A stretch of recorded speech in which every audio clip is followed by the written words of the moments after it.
I get asked a lot, how's the market?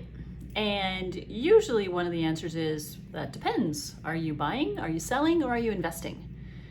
And while that's a great question for a question, here's some information that I think you might find a little bit more helpful. So in the market right now, what we see is that buyer demand is rising after the shock that buyers have gone through pretty much for 6 months out of 2022. So interest rates went skyrocketing up, and I think nowhere else was there such a poster child than real estate for what the Fed was doing with regard to raising interest rates on their side, which then of course affects mortgage rates for people who are buying homes. So it felt very much like real estate was put on ice.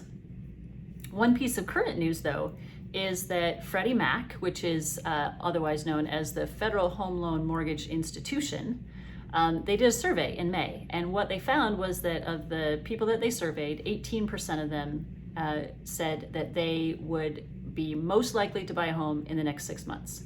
So for context, in a normal market, the churn for that is somewhere between 8 and 10%. At the same time, they asked sellers, how likely are you to sell your house in the next 6 months? And 16% of them said that was them. So it appears that there's been some settling in on the part of buyers and sellers on what mortgage rates are doing, and that rates somewhere between 6 and 7%. While it's not 2 and 3%, it's palpable, and they're okay jumping back into the market a little bit. I've said it before, I'll say it again, humans move for reasons that are human. Like generally, unless you're an investor, you are not studying the interest rate, every single day and waiting for it to be like the interest rate that's going to cause you to either sell your house or buy a house.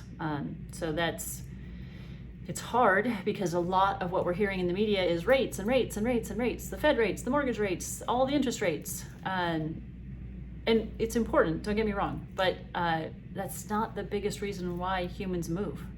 So one final thing then, sellers, you should listen up. This is very cool. Buyers participating in this market are coming to it in a much, much stronger financial shape than the average score, the average credit rating score, the FICO score for them is 765, according to data from the New York Fed.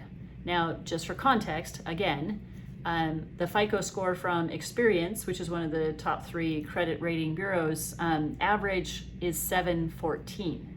So buyers entering the market, their score is 765. Average FICO score, across the board for all credit is 714. So these buyers are very well qualified to purchase whatever it is that they're purchasing. So have questions? I would love to chat with you. And this month, I am putting it out there that the first person to reference this video and talk to me about some of the information that is contained here, the team's going to donate $50 to a charity of their choice. And next month, I'll give you an update on who that was and what charity we donated to on their behalf. All right, you guys, take care and have an amazing July.